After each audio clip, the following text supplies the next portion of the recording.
30대는 이미 성숙해졌던 나이가 되고 이제 40대는 벌써 나이가 익어가고 열매가 맺어가는 그런 가장 중요한 때라는 사실이죠. 그래서 옛날에 링컨 같은 경우는 40대 자기 얼굴을 책임을 지라 그런 말도 있거든요.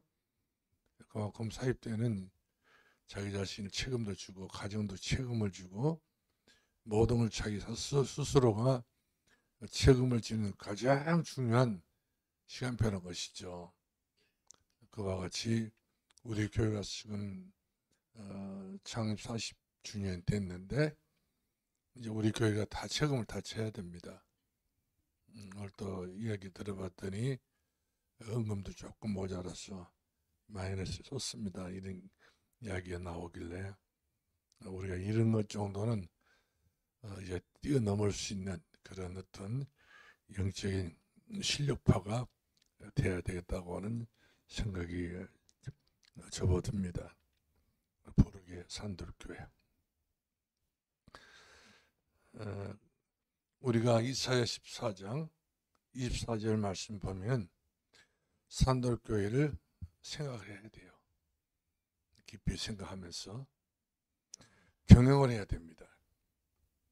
어떤 경영을 해야 되냐면 하나님께서 바라는 그런 영적인 경영을 해서 이제 계획을 다 세워가지고 어떤 경우 같더라도 산돌교회 이 지역에 미칠 수 있는 영향을 우리가 과감하게 실천할 수 있는 그런 힘 있는 교회가 우리 교회가 되어야 될 줄로 믿습니다. 누가복음 1장 37절 말씀 보면은 하나님 능력은 능치 못하심이 없는 능력이기 때문에 능치 못하심이 없는 하는 능력을 가지고 우리는 일해 나가야 된다 사실이죠. 내 능력 가지고는 우리는 아무것도 할 수 없어요. 능치 못하시 없는 하나님의 능력을 가지고 우리가 이제 주신 사명, 주신 달란트, 주신 천명, 사명 가지고 우리가 충성되게 여겨져서 하나님 앞에 올바로 서 있을 수 있는 그런 제자의 삶을 살아야 될 줄 믿습니다. 우리가 요한복음 21장 11절 말씀 보면은 베드로가 복음 없이 말씀 없이 기도 없이 그물을 가지고 배를 띄워서 고기를 잡으려고 밤이 맞도록 수고했지만 아무것도 잡지 못했다 이렇게 슬픈 그 얼굴이었던 걸 볼 수가 있어요. 고기를 잡았느냐 물어봤더니 아무것도 잡지 못했습니다. 그러니까 정말 자신이 무한 무능을 발견하게 된 것이죠. 과거에 아무리 갈리 호수에서 많은 고기를 잡아 올렸던 솜씨가 있다 할지라도 지금 이 시간표는 주인과 함께 하지 않은 시간표였기 때문에 아무것도 잡지 못했습니다. 우리가 하나님께서 아무것도 할 수 없는 것 같아 모르지만은 구하고 찾고 두드리고 하나님 앞에 이 부르게 나이에 교회가 모자랍니다. 부족합니다. 이런 단어를 써서는 이제는 더욱 하나님과 통하는 단어가 아니라고 생각이 들어집니다. 주의 말씀 의지하여 그물을 내렸더니 그렇죠. 주의 말씀 의지하고 그물을 내렸더니 강단에 있는 모든 말씀을 가지고 그물을 내려야 된다는 시간표입니다. 이 시간표를 우리가 갖지 못하게 되면은 모두만큼 고생을 해요. 또 가족 식구들에게도 고생시키고 모두가 다 고생을 덤태기로 씌울 수 있는 그런 시간표가 되기 때문에 말씀 의지의 그물을 내리다. 말씀 의지에서 내가 순종하리다. 말씀입니다. 모든 것을 전부 다 말씀으로 풀어나가야 하나님 기뻐하시지. 내가 너무나도 강하고 내가 너무나도 말씀보다도 내 주관이 더 세고 내가 계산이 너무나도 바르고 이렇다고 한다면 하나님께서 그런 일꾼을 쓰시는 예가 없습니다. 주님께서 쓰시는 일꾼은 말씀대로 근본을 내리는 사람, 말씀 의지해서 순종하는 사람, 말씀 따라가는 믿음의 성도들, 하나님은 사랑하시고 쓰고 계신 것을 볼 수가 있습니다. 그래서 우리 누가복음 10장 28절 말씀하니까 예수님께서 이르시되 내 대답이 옳도다. 이를 행하라. 그리하면 살리라. 예수님에게는 사는 길도 있고 죽는 길도 있어요. 예수님 떠나는 것은 죽는 길이에요. 사람들은 다 살아겠다고 일을 하지만 살아보겠다고 이와 같이 예를 쓰지만 그것이 사는 길이 아니죠. 말씀 따라서 사는 것이 내가 사는 길이란 사실이죠. 그리하면 네가 살리라. 그리하면 내 가정에 살리라. 살았다고 하는 것은 축복이죠.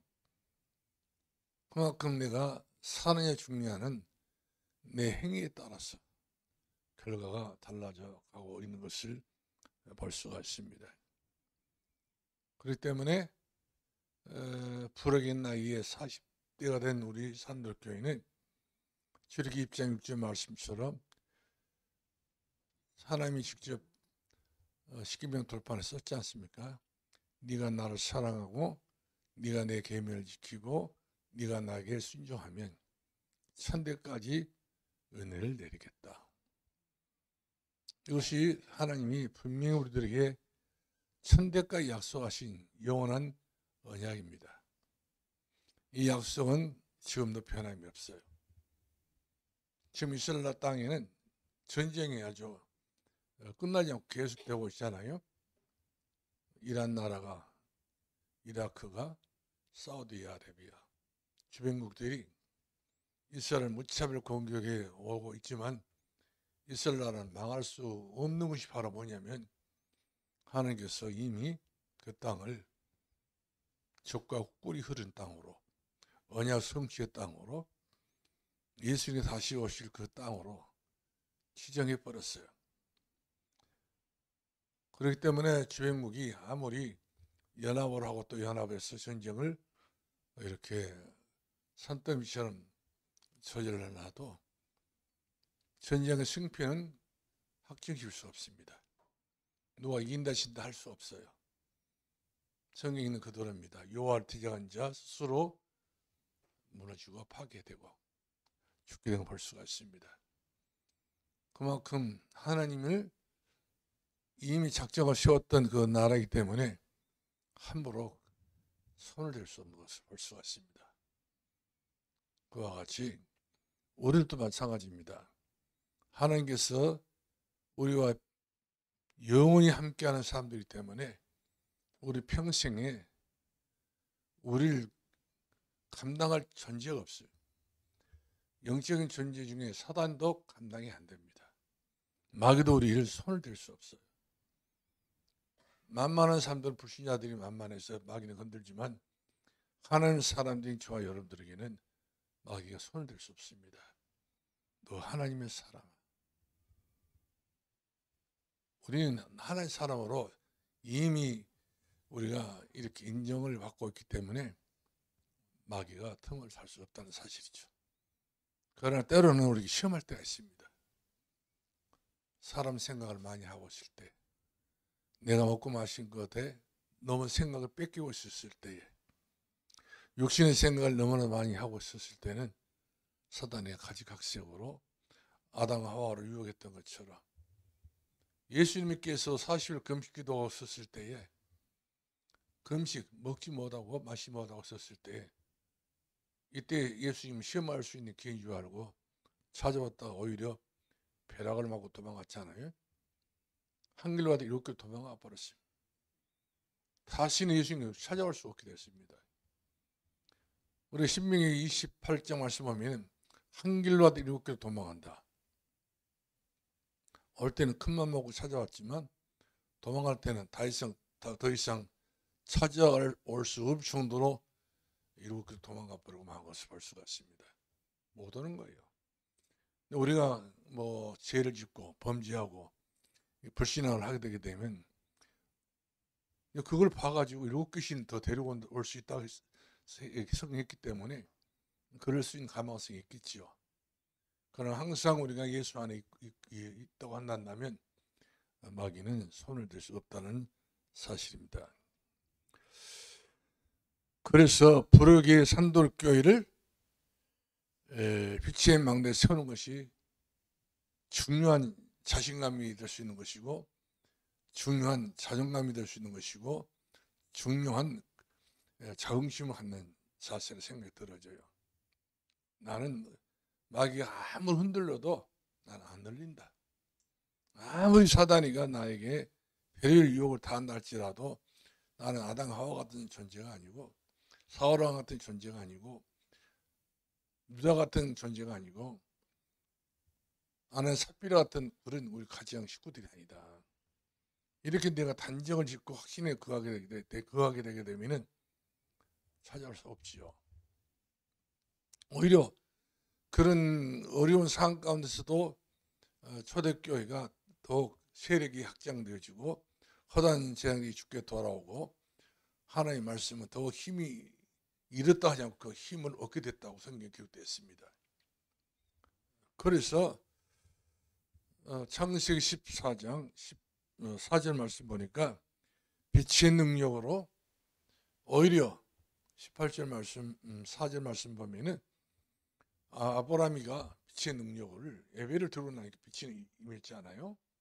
임했더니 그 가정의 그 가문이 빛이 임해가지고 318명을 거느릴 수 있을 만큼 그런 재산도 있고 먹을 것도 있고 지식도 있고 지력도 있고 체력도 있고 아브라함에게 다 있었잖아요. 없는 것이 없을 정도 다 소유하고 있었던 아브라함이었습니다. 아들이 없어가지고 남자가 구경하기 어려운 그런 상이었고 조카도 자기 곁을 떠나고 말았는데 예배 잘 드려가지고 기도 잘해가지고 은혜 받아가지고 성령 충만해가지고 얻은 결과는 318명입니다. 빛의 망대에 딱 세울 수 있는 빛의 안대를 세울 수 있는 그런 빛의 플랫폼을 세울 수 있는 사람들이 몰려오지 않습니까? 남자들만 온 것이 아니라 여자들도 오게 되었던 걸 볼 수 있고 아이들도 오게 됐던 것을 볼 수가 있습니다.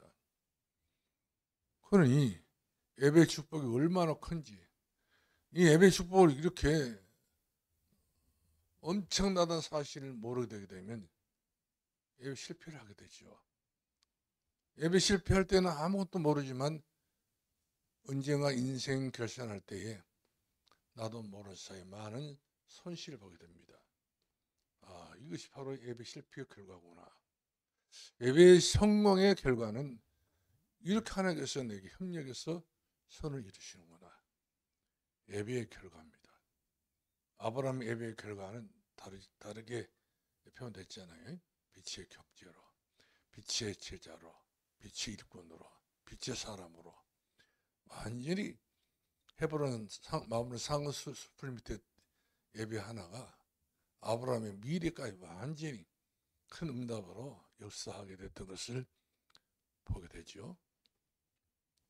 그래서 우리는 언약을 붙잡아야 됩니다.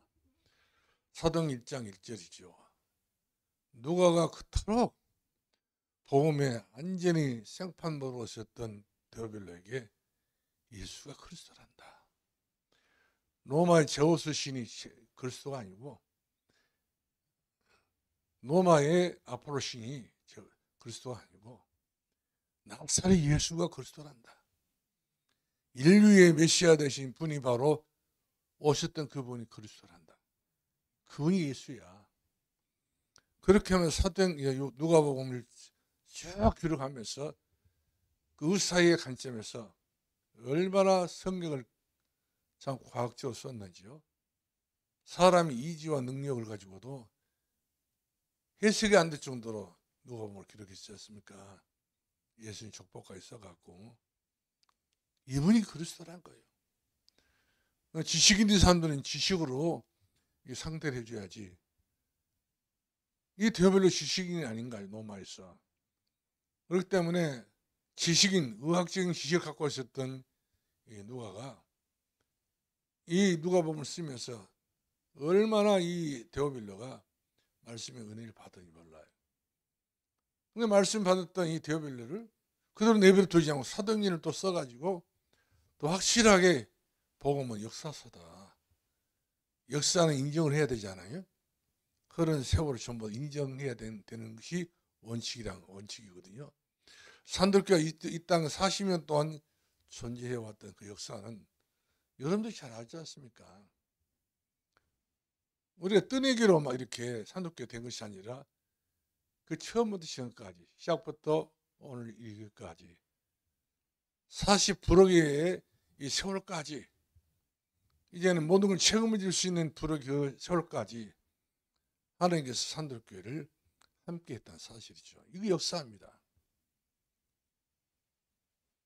바람 앞에 서 있는 등불 같은 존재가 아니고 꺼져가는 등불이 아니고 이제 꺾어질 수밖에 없는 그런 갈대가 아니라 산업계는 이런저런 시련의 바람 다 걷고 또 걷고서 다듬어서 다윗이 손에 들었던 물맷돌이 골리앗을 내리쳤을 때에 그들을 직사하게 됐던 것처럼 산들교회가 가지고 있던 이 믿음의 잠재력은 무서운 것이죠. 이제 마귀 함부로 할 수 없는.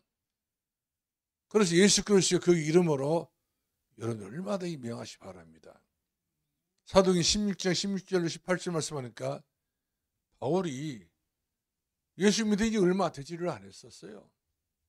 그렇지 않습니까?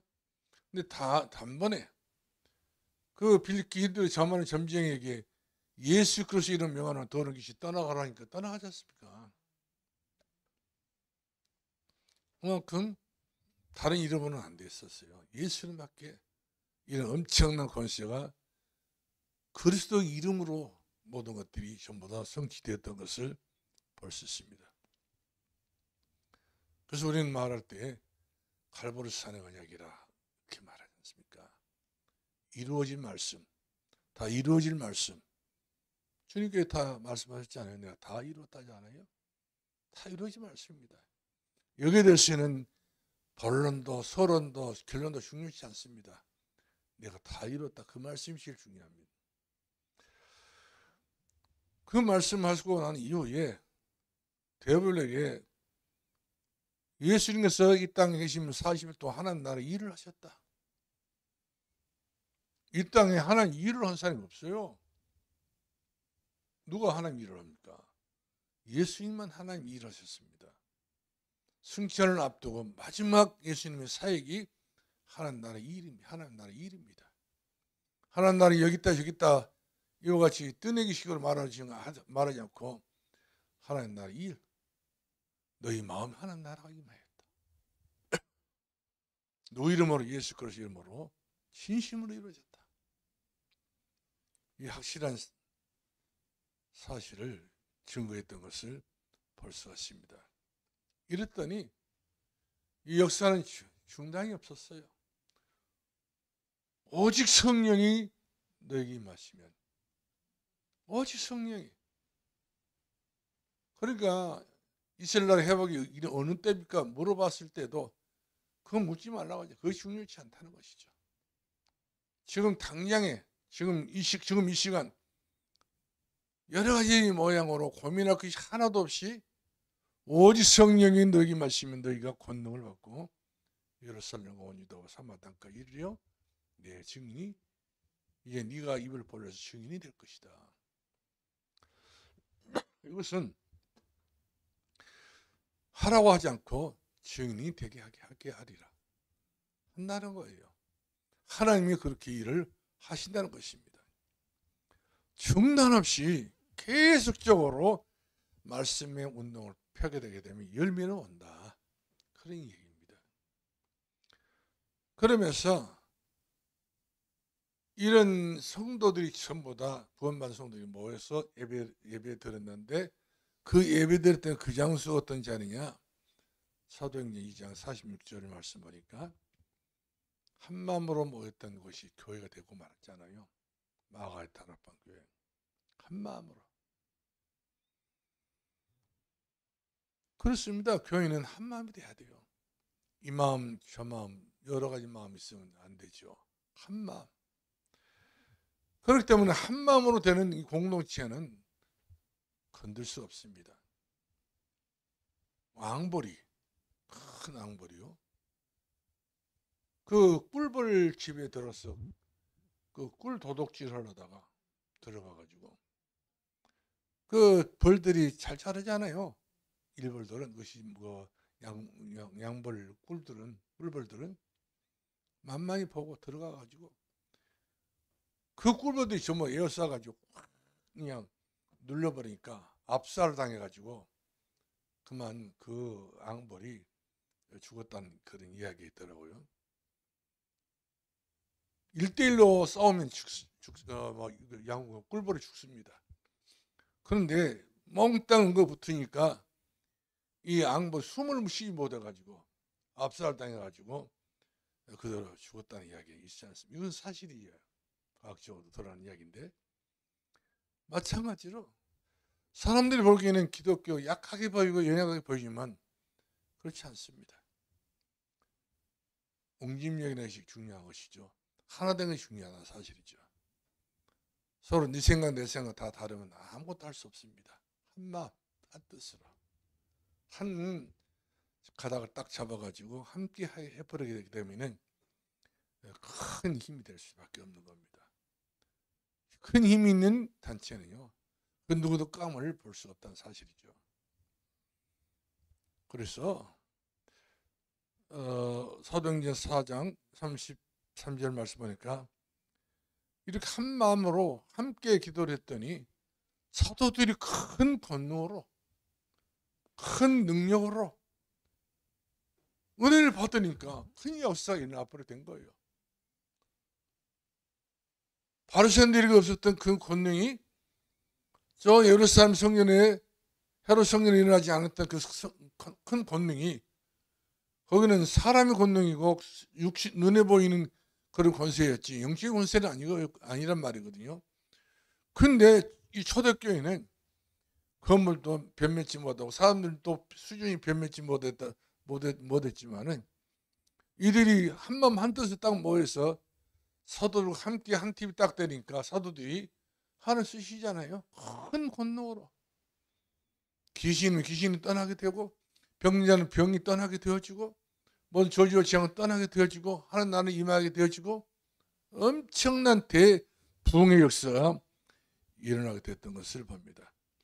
집에 있든지 성전에 있든지 예수는 그리스도라. 이게 엄청난 대역사란 말이거든요. 예수는 그리스도라는 것이죠. 그러니까 교회는 모여야 교회는 큰 일을 할 수 있어요. 모이지 않는 데서 누구를 기대할 수 없다니까요. 모이는 교회는 될 수밖에 없는 것이고 흩어진 교회는 약일 수밖에 없다는 사실이죠. 모여야 일이 일어난다는 사실이죠. 두 번째로 보겠는데 부르게 산돌교회에 성취할 일입니다. 산돌교회는 지금 나이 40세에 그 나이의 어떤 수준이 있어야 돼요. 그 나이 수준이 없으면 철이 없다고 하잖아요. 나이는 있는데 어디가 불인지 어디가 물인지 이것이 분별이 안 된 사람은 철이 없다고 하잖아요. 나이는 먹은 것 같은데 수준은 예기 수준이란다면 철이 없다고 이렇게 말하잖아요. 이처럼 산돌교회가 튼튼한 교회가 되기를 진짜 원한다면 말씀을 발표하는 든든히 우리는 딛고 서야 됩니다. 교회는 말씀 중심이에요. 신비 중심이 아닙니다. 율법 중심이 전혀 아닙니다. 인본주의 중심이 아닙니다. 교회는 본질적으로 이 땅에 하나님께서 창세기부터 요한계시록까지 뭘 줬습니까? 말씀을 주셨어요. 66권 속에 모든 비밀이 다 들었습니다. 오늘 본문에도 그렇게 기록되어 있잖아요. 만세가 만들었던 모든 비밀을 우리가 알게 허락해 주셨다고 이렇게 성경은 기록되어 있습니다. 그래서 전도자 바울은 성령의 비결을 알았어요. 교회가 어떻게 하면 성공한다? 교회가 어떻게 되면 반드시 말씀이 성취되고 이루어진다? 이걸 너무나 빤히 알고 있었던 사람이 바로 바울이었습니다. 막연히 아는 것도 아닙니다. 잡힐 때, 손에 잡힐 때 잡히지 않는 것이 아니라 보일 듯이 보이지 않는 것이 아니라 보이는데 잡혀버린 거예요. 보이는 것이 바로 이제 우리가 시브리서 11장 말씀하니까 믿음은 바라는 뜻에서 보이 모든 것들이 증거니라. 다 보고 일하고 있는 거 아닌가요? 안 보이는데 이제는 실상이 보이는 거예요.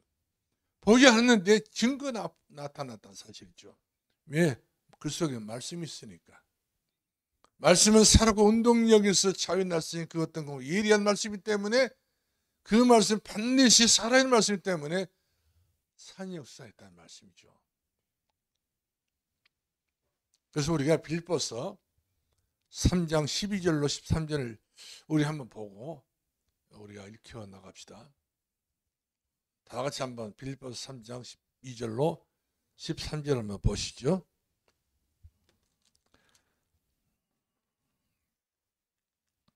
(3장 12절입니다)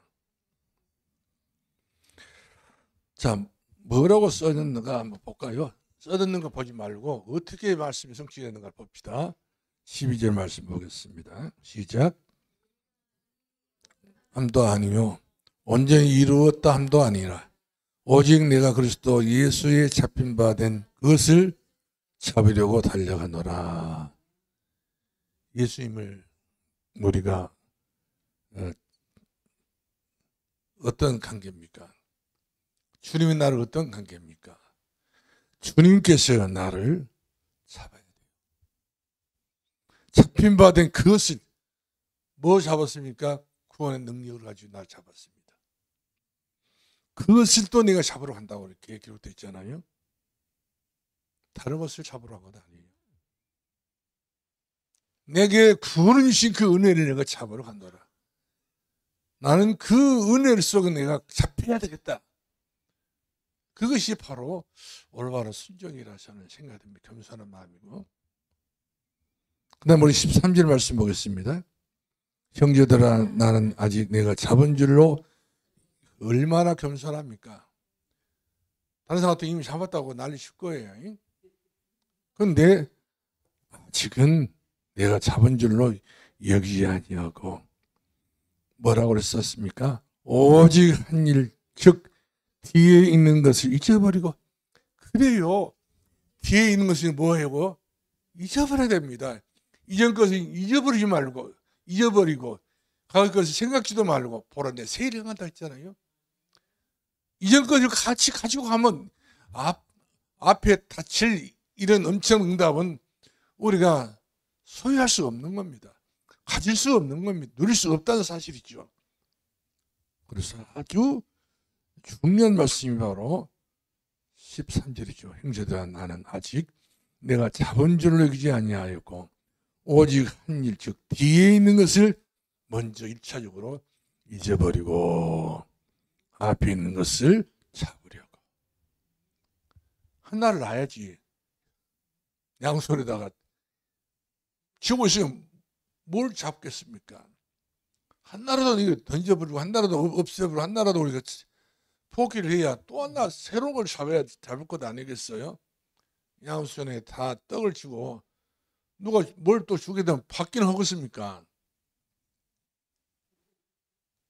한번 생각해 보시기 바랍니다. 뭘부터 우리가 놔야 될 것 같아요? 이전 것은 다 놔버려야 돼요. 이것저것 전부 다 포기해버리고 보라 내가 새 일을 하리라. 할렐루야. 새 일. 하나님께서 내게 진짜 새 일을 행하고자 그렇게 원하고 계신단 말이거든요. 이제 여러분들이 산돌교 40년 40살이라면 여러분도 신앙의 나이도 40이에요. 웬만한 나이가 아닙니다.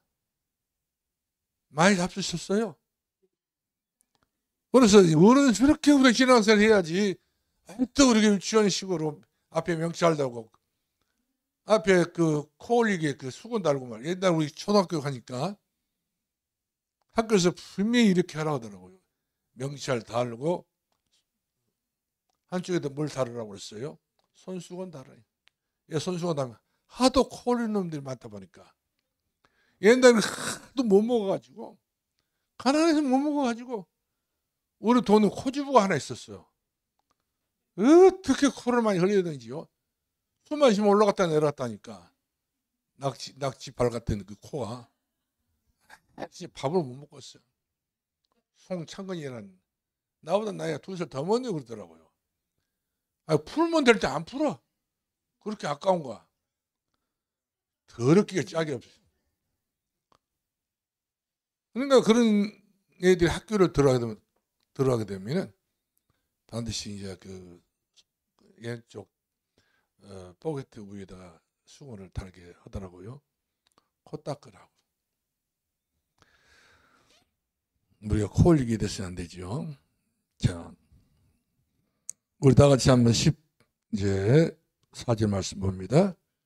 푯대를 향하여 그리스도 예수 안에서는 하나님이 위에서 부르신 부름의 상을 얻게 하여 달려간다라. 푯대를 정해놔야 돼요. 여러분 인생의 푯대를 어디 정해놨습니까? 무엇이 여러분 인생의 푯대입니까? 푯대는 있어야 되지 않겠어요? 푯대 없이 달리는 것은 방향을 잡지 못 달리는 것 똑같은 거 골병만 됩니다. 권투 선수가 있어요.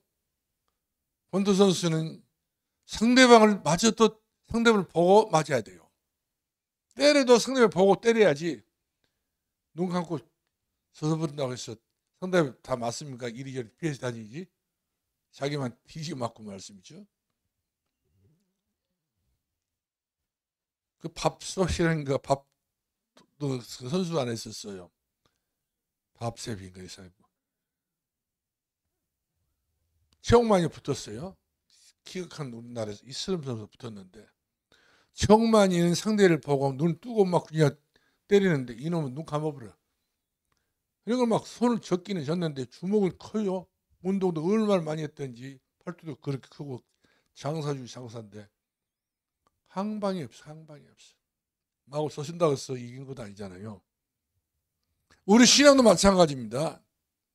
항방이 없이 내전다고 해서 신앙생활 잘한 것 아니에요. 방향 없이 신비하고 막 방언하고 신비 예언하고 그냥 율법 많이 한다고 해서 율법을 이야기하고요.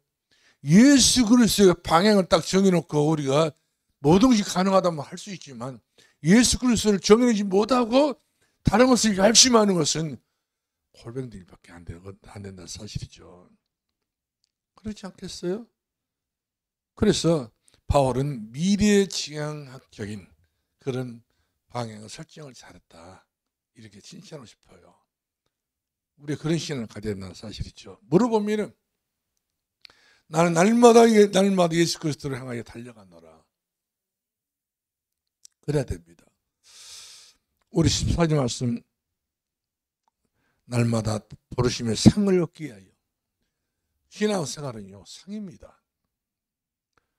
늘 성경에 보면 상 말이 나오지 않아요. 밥상 말고 상 이야기 많이 납니다. 때로는 어떤 거는 디모데 후서를 보게 되면은 멸류관 이야기가 나옵니다. 의의 멸류관, 사랑의 멸류관, 죽도록 충성한 생명의 멸류관 내가 너에게 주리라. 멸류관 이야기 나와요. 최고로 올림픽의 메인 종목이 바로 뭐지요? 마라톤이에요. 이 마라톤은 제일 마지막에 하지 않습니까? 클라이막스. 이 마라톤 대회는 전 세계가 주목을 다 합니다. 전 세계 모든 매스컴이 거기에 초점을 다 맞춥니다. 그리고 거기에 해당된 선수가 뛰지 않습니까? 그래가지고 그 마지막 판에 이기는 선수에게 머리에 뭘 씌워줍니까? 올리브로 엮은 면류관을 씌워줍니다. 2등, 3등은 없어요. 메달만 주지. 1등은 올리브유에 면류관을 씌워주고 그리고 금메달 달아줍니다. 최고의 영광. 전 세계 그 선수에게 최고의 한호의 박수를 치지 않습니까? 이처럼 우리가 신앙생활은 장거리를 달리는 마라톤 선수입니다. 그렇다면 마라톤 선수는 그렇게 빨리 가지 않지만 그러나 자기 페이스를 잘 밟아서 끝까지 달리는 선수가 이기게 되게 되면 그 엄청난 상이 따라오고 부귀가 따라오고 이름이 알려지게 되어지고 모든 명예가 다 따라오는 것을 볼 수가 있어요. 나라가 인정을 합니다. 국가가 인정을 합니다. 그런 사람들이 국내에 돌아오게 되면 차에 태워가지고 시가 행진을 하는 것을 볼 수가 있어요. 우리나라 자랑이라고. 우리도 마찬가지예요. 천국에 갈 때 그런 기분을 최대한으로 실어주신 분이 바로 주님이라는 것입니다. 바울은 그걸 이야기하고 있는 겁니다. 최고의 의의 면류관, 부르시면 최고의 상을 주신다는 것 아닌가요? 진짜 우리가 신앙생활을 이런 정도로 했을 때는 큰 의미 있는 신앙생활을 저는 믿어지고 하나님 앞에 감사할 수밖에 없다는 사실이죠. 세상 종교는요, 고생해야 됩니다. 고행을 해야 됩니다. 수고해야 됩니다. 절에 가서 108일 절을 해야 됩니다. 그리고 뭐 별의별 그 자기들이 이야기했던 대로 하지 않으면 또 안 된다고 얘기하잖아요. 그럼 우리 기독교는 그거 아니에요. 모든 거 다 벗어버리고 날마다 그리스도께 향 방향을 딱 맞추고 부르시면 상을 얻기 위해서 날마다 우리는 달려가노라. 그만큼 우리가 목적의식이 분명하다는 사실이죠. 그래서 우리 17절 말씀 우리 또 한번 봅시다. 16절 시작. 오직 우리가 어디까지 이르렀든지 그대로 행할 것이. 어디까지. 지금 여러분들 영광도에 왔어요. 영광도에 와가지고 아유 다 왔다 하지 말고 끝까지 산독에 와버려야 돼요. 그렇지 않겠어요? 저 앞에 마트까지 왔다고 그래가지고 여러분 거기서부터 마음 나버리면 결국 거북이와 토끼 모양밖에 안 된다는 말씀이죠. 토끼하고 거북이 지금 마라톤 경주를 하게 됐었어요. 근데 토끼가 더 잘 달릴까요? 거북이가 더 잘 달릴까요? 우리 옛날에 동화책에 나왔잖아요. 거북이도 열심히 다했은 말씀이죠. 상을 얻게 달려. 거북이 아무리 달려가도 얼마큼 가겠습니까? 이 토끼는 그냥 삽버삼 뛰어간단 말씀이에요. 뒤를 돌아보니까 거북이 오기는 이미 들렸어. 한숨 자버리니 피곤해가지고 긴장했던 토끼가 긴장 풀어져가지고 자버린. 거북이 지나가지도 모르고 자버렸네. 거북이 꼬리집에 딱 들어서가지고 이겠네. 그때 토끼가 깜짝 놀라가지고 눈을 떠서 보니까 눈빌개가 떠서 보니까 토끼 눈이 빨갛지 않아요. 그래서 토끼가 그래서 눈이 빨갛답니다. 동화에 불과한 것이지만 그렇다는 것이죠. 우리 17절 말씀 보겠습니다. 시작. 형제들아 너희는 함께 나를 뭐하라고 했어요? 형제들아 너희는 나와 함께 나를 본받는 자가 본받아라. 그렇습니다. 여러분들 누구에게나 나를 본받아라고 할 자격이 있어요? 아버지예요. 엄마가 분명히 많습니다.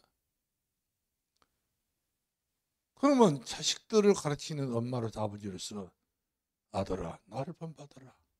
하나님 앞에 신앙생활을 그럴 만한 자격이 있는 분 한번 손 한번 들어보시오. 엄마니까 그럴 수도 있겠잖아요. 본받아라 말. 이거 어떻게 표현이 될런지 안 될는지 모르겠지만은 이건 그대로 우리가 그도 인용할 수 없어요. 왜? 우리도 사람이니까, 인양하니까. 사도 바울처럼 일심으로 전심으로 지속적으로 주님을 향해서 늘 달려갔던 그런 믿음의 사람이란 모를까? 우리는 그렇지 못한 경우가 많잖아요. 오히려 우리가 신앙생활 잘한다고 해놓고는 언제 어느 순간 자기들이 딱 봤을 때는 원래 꼴라리 잡았어 애들이. 아이고 우리 엄마 신앙 우리 아버지 신앙 바닥 파버렸네. 이 말을 듣게 됐을 때는 우리가 황당하지 않겠어요? 이렇게 우리 자녀들이 잘못됐을 때는요 얼마나 실망할지 생각해 봐야 됩니다. 그렇기 때문에 이 말을 못 쓴 거예요. 제대로. 저도 이 말을 못 쓰겠더라고요. 아빠를 닮아라니? 아빠를 본받으라니? 아빠 말을 못해요. 나도 다 인간이기 때문에 실수할 때 있고 부정한 소리를 할 수도 있고 우리 성령도 못 살 때가 얼마나 많습니까? 부정할 때 얼마나 많습니까? 그러나 우리는 그 말을 못합니다. 자신감 있게 못합니다. 그러나 바울은 얼마나 이렇게 살아왔기 때문에 그러리라 저는 믿어집니다. 형제들아 너희는 함께 나를 본받으라. 그리고 너희가 우리를 본받는 것처럼 그와 같이 행하는 자들을 눈여겨봐라. 아이고 또 눈여겨보라 했네. 그러니까 우리 자식들이 우리를 어떻게 본다고요? 눈여겨본다. 눈여겨본다. 눈여겨본다는 말 무슨 뜻인가요? 세밀히 내가 말한 것도 관찰하고 들어보고 얘들이 다 율법이라니까 우리 애들은. 복음이 아직 아니에요. 우리 잘못하면 용서 안 씁니다. 대만 탁 들고 나와버려요. 이랬다 저랬다 엄마 이 아버지 이랬다 다 지적해버립니다. 우리 그 말 한마디 꼼짝 못하지 않아요. 그러니까 억압으로 놀려보지 않습니까? 이 자식이 아버지한테 엄마한테 그러면서 그래 먹혀들지 않는 거예요. 애들은 그 속에 상처가 있어요. 우리가 아무리 미화를 해도요. 애들이 보는 눈이 정확해버려요. 나를 보는 눈이 정확한 것이 바로 우리 아이들의 눈이에요. 어쩌면 우리 하나님께서 우리 자녀들에게 하나님께서 우리 불과 더 높지 봐야 되는데 자녀들이 우리를 볼 수 있는 그 눈을 줬다니까요. 그러니까 우리 애들이 우리를 보는 눈이 저 하나님 눈이다 생각하고 조심해야 됩니다. 상가 조심해야 돼요. 저희들이 아직은 지 마음대로 사는 것이 보이지만 그러나 부모를 봤을 때는 그렇다니까요. 무서운 거예요. 집에서 무서운 자식들을 두고 산다고 생각하면 됩니다. 불꽃 같은 하나의 눈을 두고 사는 거예요. 그 눈을 피할 수 있겠어요? 못 피합니다. 다 마음에 다 담아둬가지고 언젠가는 풀어버립니다. 이랬다고 저랬다고. 자, 그러면서 우리가 18절 말씀 보시죠. 내가 여러 번 너에게 말했거니와 이제는 눈물을 흘리며 말하노니 여러 사람들이 그리스도의 십자가의 원수를 행하였느니라. 눈물을 흘리면서 얼마나 참 사도 바울의 영적인 심령은 여린 마음이잖아요. 눈물을 흘리면서 누가 눈물을 흘리겠어요? 성도를 보면서 아버지 같은 신앙을 갖고 있는 사람이 눈물을 하는 것이고 엄마 같은 신앙을 갖고 있는 사람이 영적인 엄마 이런 것이 이제 먹혀들게 되면 자기들이 감동을 보지요. 엄마가 나 때문에 저렇게 우신다.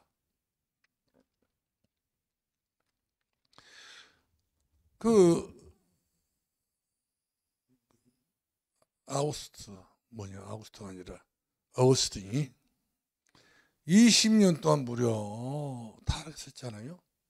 술 먹고 막 방탕하고 엄마 모니카가 얼마나 그 자식이 죄짓고 방탕하고 방황한 것을 보고 눈이 아플 정도로 그렇다잖아요. 눈에서 눈물이 날 정도로 내 눈물이 모자라서 내 자식이 저런구나.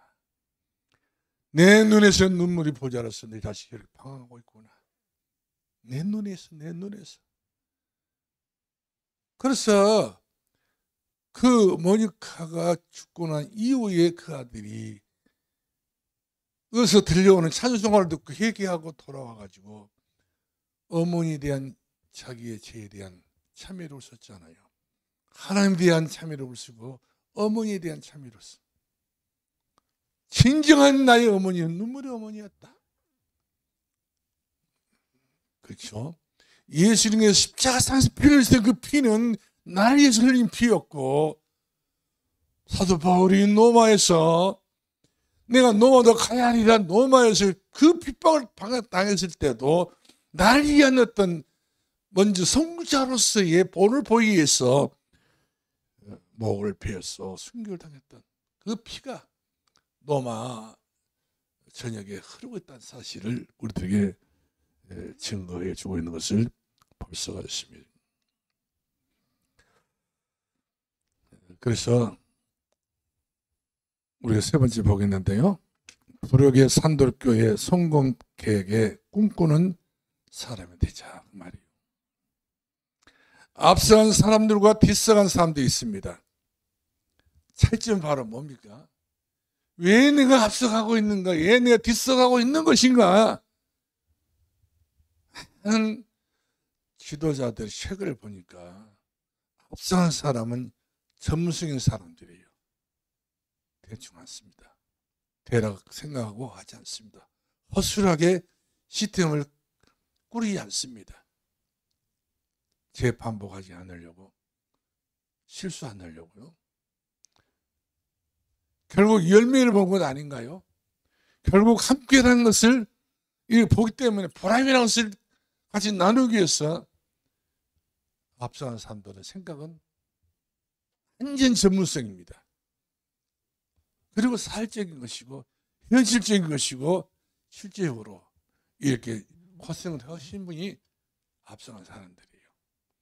뒤서간 사람들은 항상 뒤에 따라다니면서 늘 홍해 파시아 흑이나 보고 그리고 반대하고 불평을 하는데 앞선 사람들은 그렇지 않습니다.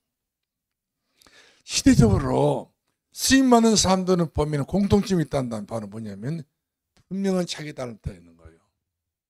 뭐다 딱 시키게 되면 그 달란트 딱 가지고 탁탁탁 이렇게 조리 있게 규모를 딱 만들어서 다시 한번 TF를 만들고 프로젝트를 딱 만들어서 일 척 진행해버려요. 말이 없어요. 말이 필요 없는 거예요. 이런 사람들은 뒤에서 다른 말하지 않습니다. 그 사람은 결국에 가서 앞으로 큰 성과를 보겠다 이렇게 인정을 할 수밖에 없는 상황이 된다니까요. 그러므로 분명한 목표가 분명한 사람은 절대로 시간 낭비하지 않습니다. 세월을 다 벌어난 다음에 세월이 여류하는데 이 나그네 된 나는 이런 찬송도 안 불러요.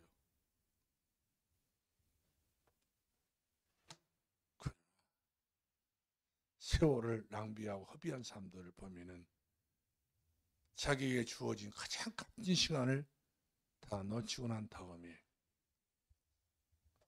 많은 후회의 눈물을 흘립니다. 아침에 어떤 분이 전화가 왔어요. 이분이 귀가 안 들려요. 평상시 우리 교인입니다만 평상시 가정관계 어떻게 되는지 모르겠지만은 목사님 내가 너무 몸이 아프다 보니까 귀가 안 들다 보니까 자식들이 자기는 또 몸도 마음도 움직이지 못한 생명이 되다 보니까 집안에서 소외받았다. 집안에 소외를 받고 산다는 거예요. 물을 먹고 싶어도 물을 달라고 하면은 누가 떠진 애들도 없고요. 다 각기 눈에서 눈물을 푹푹 쏟는 거예요. 목사님 나 이렇게 산다 이 말이거든요. 집안에서 어쩌면 그럴 수 있냐는 식으로 이야기를 하는 거예요. 내가 고생해서 고생해서 내가 가정을 돌볼 때는 이렇지를 않게 살았는데 언제 어느 순간 내가 몸이 병들고 아프고 내가 이렇게 대답하니까 사람들이 너무나도 내 가족 식구들이 나를 예민한다는 거예요. 나는 그렇지 않고 살았는데 왜 식구들이 전부 다 이 모양으로 나를 딴 사람처럼 보고 사냐 이 말이에요. 자기의 그 동안의 그 어려운 사정을 말을 못했던 그 사정을 저한테 오늘 이야기를 하면서 오전 그 일부 마치고 전화가 왔길래 전화 못 받았잖아요. 자신이 전화했더니 그런 이야기를 눈물을 흘리며 이야기를 하는 거예요. 너무 서럽다는 거예요. 눈물에서 막 기가 막히다는 거예요. 자기 집 식구 한 사람도 자기 물 한 잔 주려고 하지 않고 목이 말라서 자기도 걷지도 못하고 일을 하지 못하다 보니까 물이 필요한데 안 주고 말씀이죠. 이런 이야기를 그분이 보통으로 자기 집안에 대한 흉을 보겠어요? 가정 내력을 너무 힘들다는 표현이 있더라고요. 여러분, 그래서 많은 것을 생각해 봤습니다. 언젠가는 우리가 이럴 때가 오지 않겠는가. 그분의 때가 지금 와 있다면 언젠가는 우리의 때는 언젠가는 모르겠지만 그런 때가 오지 않겠는가. 이런 생각을 잠시 하게 되더라고요. 분명한 목표가 있는 사람이 되어야 됩니다. 분명한 목표가 있는 사람들은 세월을 헛되이 버리지 않습니다. 인생은 짧습니다. 그리고 교회는 영원합니다. 하나님의 말씀이 영원한 말씀이에요. 결론 내리겠어요. 결국 천배의 축복을 받는 사람들의 미래는요, 우리는 렘넌트밖에 없어요. 그들을 믿음으로 믿음의 일이가 하나니 믿음이 쏙쏙 들어가도록 기회를 놓치게 되게 되면 전부 다 한 자리 다 크기 때문에 한 치가 다 커플이기 때문에 안 통하는 거예요.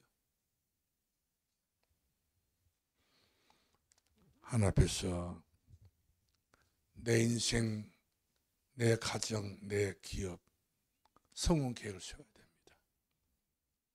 실패해서 내가 나락으로 떨어지게 되게 되면은 아무도 날 돌볼 사람이 없어요.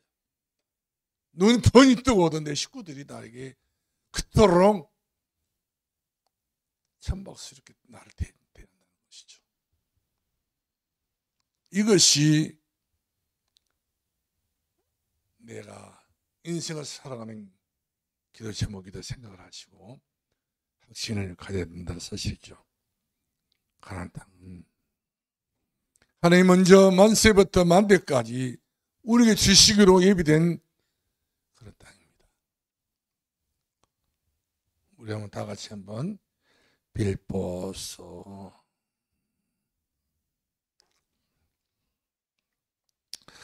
골로새서 1장 한번 봅시다. 1장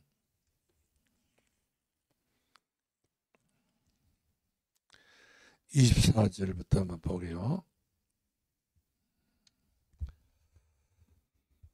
자, 나는 이제 너희를 위하여 받은 괴로움을 기뻐하고 그리스도의 남은 고난을 그의 몸된 교회를 위하여 내 육체에 채우노라. 내가 교회 일꾼 된 것은 하나님이 너희를 위하여 내게 주신 직분을 따르라. 하나님의 말씀을 이루려 함이라. 이 비밀은 만세와 만대로부터 감춰졌던 것인데 이제는 그의 성도들에게 나타났다. 만세와 만대로부터 내려오는 축복인데 그 축복이 바로 내게 스쳐갔다 지나가지 않고 내게 그대로 왔다는 거예요.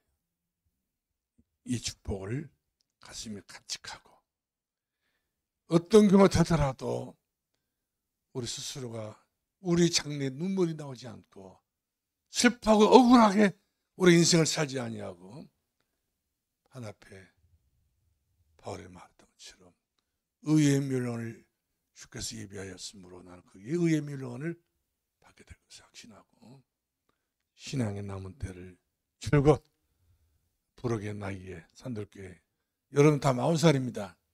40살 나이에 최선을 다해 충성하기를 바랍니다. 기도합시다.